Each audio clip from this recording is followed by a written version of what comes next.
Or Aberoth. Die. I cannot do that.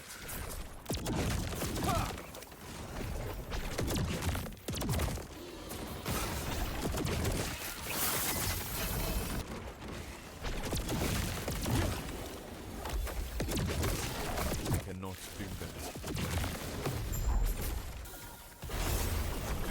Block. I cannot do that.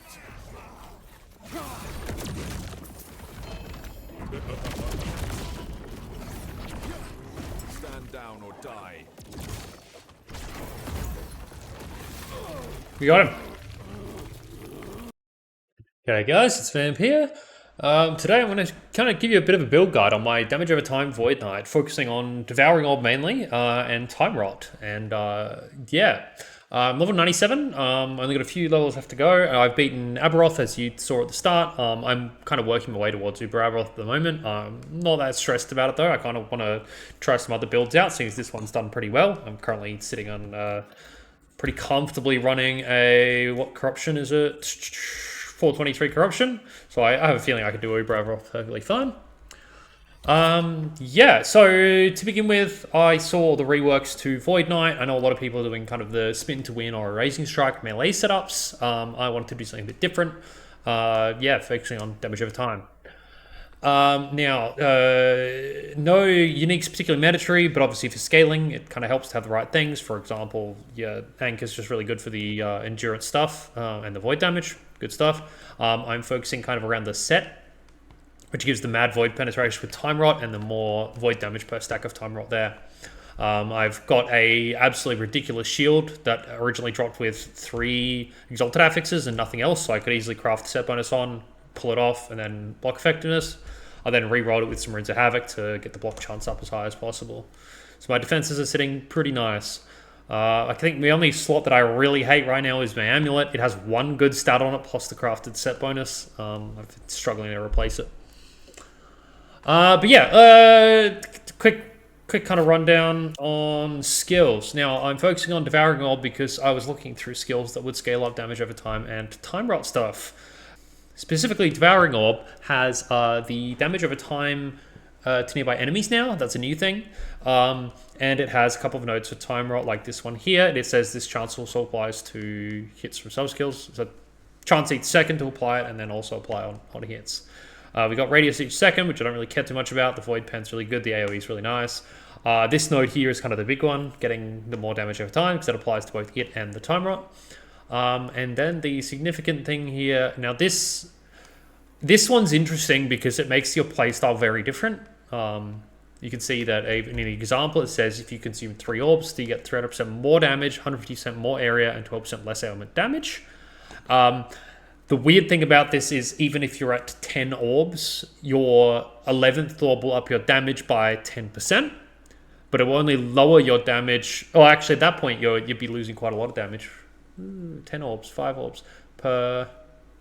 There's like a peak for the Time Rot damage. Say you're at 5 orbs, actually. So at 5 orbs, you'd be a negative 30% ailment damage. Which means that you'll be losing about 10% ailment damage for the next one, because you're going from 70% down to 64%. But you'd be gaining 20% damage because you're going from plus 400, or plus 500 to plus 600. So that's probably a good example of you're still gaining damage at that point without losing too much. But as you start to get more and more orbs, there's like a peak. I haven't bothered with the calculation. I don't think you're going to get that many orbs, though I'm getting probably close to. But yeah, so the thing is that applies, yeah, really, really big Time Rots, and I can show an example of that in a minute. I'm using Anomaly. The Anomaly is mainly used for the void damage taken here, and all of this stuff to give you the Time Bubble, which just basically gives you attack cast speed, cooldown recovery speed. You then have it linger, and it applies slow and void res in the area. So that's just this here. Just, yeah, it makes everything way better. And you cast it on enemies for the increased void damage taken.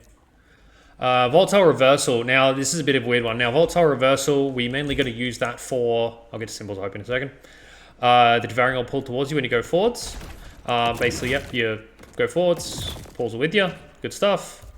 Now this is where it gets a bit strange. So I obviously only want to go forwards. I don't want to go backwards. So I went with the double combo forwards. Now this is where you may ask, why am I doing that as opposed to just removing the second combo? Because it adds extra cooldown. Like, what am I doing here? Bit of a weird interaction with this. First off, the second cast does not use any mana. And if you take this one to half the cooldown, the second cast also does not have the reduced max distance. So you can see here it goes bang, bang. Now, I haven't really tested out going the other way, where because I want the half cooldown. I want to be able to pull them more. It's very good. It also triggers a Void Rift. But yeah, having the no mana cost on the second one and the higher range, very good. Obviously, I could just not take both of these and I'd be at the same cooldown. But I'd be not casting twice each time. So you can see why I've done that. The one downside is there is this node that, yeah, guaranteed echo on far jump. That does not work on the second jump. I don't know why. But yes, it does not work. Got increased AoE, and we got Void Essences there, which I'm using for part of the passive tree. And then for single target, there's just extra damage. I got Smite with all the fissure stuff, mainly for the kill threshold, and we got it converted to Void and doing a shitload of damage. It uses a bunch of health. This actually does a lot of damage, but it just burns my mana a bit because I don't have a lot of mana sustain. I don't need a lot of mana sustain most of the time. And then Symbols of Hope is just here for a bunch of buffs. At base, it gives you the extra fire damage and increased health regen. I'm not using the active at all, so we can ignore that. I've then got the extra damage, and then converting the damage to Void and extra Void damage. So this means a total of 5 symbols, once you add in them 2 max, is giving, what, 15%, 15%, 30%, 150% increased damage for Void. As well as just some healing effectiveness. I don't care about that. And the endurance threshold per symbol, so that's another 300 endurance threshold just from there, which sits us at a pretty nice 1.2k endurance threshold with everything else. Now the way that I play it usually is I'm jumping around and basically trying to keep the temporal bubble from anomaly up all the time and just constantly jumping. When I hit something stronger is when I fuse all the orbs together. So we hit this, bang. There we go. An orb's dealing shitloads of damage. The damage will not be that high in actual combat. These things take a lot of damage. Don't actually know why that is. But that's kind of the way I play it. And it's quite good. The main thing is I try not to cast Devouring Orb on my target in case I don't want to fuse, especially if I've already fused. Fusing is fine in like all cases, except if you already have just fused them together. Because if you, say you absorb a orb that's already fused, you will then lose a bunch of damage. So if I drop these over here, hang on, I'll do that one more time. There, and I fuse. You're looking at pretty good damage there. If I do it again, it's going to consume that orb. The damage starts to drop. There we go. Look at that. When the high damage ones ran out, I'd lost a lot of my damage. So I try to just cast away just so I don't accidentally fuse, but there's no harm casting on targets if you haven't already fused an orb. Yeah, playstyle's quite fun. Dash around everywhere. In terms of the passive tree, now I've made a couple of questionable decisions. I'm actually currently putting points into this. That's where my last 3 points go. Basically, yeah, I've just grabbed the vitality stuff because a lot of the skills scale up with base vitality. Got the basic block. I probably don't even need that. Armor damage taken stuff's good. Increased damage, stun avoidance, nice. Cooldown speed for movement skills. That's mainly for volatile reversal cooldown. Got it very low. I've got a bunch of cooldown speed on gear as well. And then, yeah, I'm just going to attack and cast speed. And part of that is for the Void Knight node for Time Rot. This is the main way of scaling Time Rot. Basically, slow chance gives more damage, Time Rot chance gives more damage, and attack cast speed gives more damage depending on which one is the lowest. So getting global attack and cast speed, very, very good. In general, I've gone for a lot of defensive stuff down here. I've gone for the bit of area just because I need a point in somewhere, and then we're going for all the Time Rot stuff. This actually is really powerful for the slow chance. Obviously, the Void Pen's good, but the slow chance gives the more Time Rot damage. And this one's just more damage, so I just went with that. Cooldown speed is obviously nice. Devouring Orb Connect Void different cast is nice, and then Vitality is good. I've got this for when you take a big hit with those Void Essences, which you just get from hitting with Volatile Reversal, as I showed. You get the Void Essence. When you take a big hit, it converts it into an endurance threshold, so my endurance threshold will jump up by another like 450-ish, which will put it to like half my health, basically. And if I happen to run out of mana, and I have 3 Void Essences, we've got that. Now this is where the questionable decision comes in. This node here, this Void damage one, really good. It actually makes you take a total of 20% less void damage and effectively 12% less elemental damage. I say effectively 12% because you also have this node up here, which is 5% less void and physical damage taken. So converting half of your elemental damage to void, you effectively get half of the bonus of these 2 nodes, reducing void damage taken. The only reason I haven't gone that is because I really want to see how much better it feels when I have the attack speed here. Everything else in here I think is pretty self-explanatory. There's probably some better ways I can do it. I opted to not go for the moose feed and void damage here because I don't actually run a lot. I spend most of my time kind of like dashing around. With all the cooldown speed I actually have a very low cooldown on evade too. So I don't actually spend a lot of time running too much, which is kind of alright. So that's kind of the deal there. In terms of actual gear, obviously I went over the uniques a little bit, well, some of the core parts of it. I'm using a Decayed Skull purely because it's a good base to use if you get high LP. I've got some 3 LP ones that I want to craft, but I've been struggling to get more Devouring Orb and armor stuff, which the extra points on Devouring Orb really just went into the global void damage and mana regen here. If I happen to get 90 vitality, they'll become stronger as well, but I'm not quite there, 68. I just need some better Exalted Affixes on gear because I'm kind of missing some of it. This is obviously nice for the more armor and armor mitigation applying damage over time, as well as it comes with void and necrotic damage. So that's kind of why I use that. It's also a very high chance to get LP, unlike some other uniques. Anchor, kind of mentioned before, void damage, endurance threshold, and strength. It caps out your endurance, because endurance caps at 60. So very, very powerful. Atrophy, I've got my reduced damage bonus damage taken from crits on here. That's purely because that's kind of where I got a good Exalted Affix. I didn't want the mana on there. That's unfortunate. I had like some armor and health affixes on there, I think, instead. That I could have gone for. This is really nice for the time rot chance. Time rot duration and chance to slow and hit. That gives you not only the more time rot damage from that node on the tree, but the time rot duration means that when I do those bigger time rots, they're going to last longer. And then the pen for all resistances for damage over time applies to both the orbs and the time rot, which is really cool. Boots have just got some cooldown speed, vitality, moveset health. These could easily be improved. I have no, obviously, sealed affix on it. Rings, I'm not happy with my rings, particularly this one. I don't want Ward Decay threshold. I don't want necrotic damage. The other stats on there are really nice. But it's just bad base. I would like this as a good base. This one, the main thing I don't like is the poison resistance and spell damage. They could obviously way better.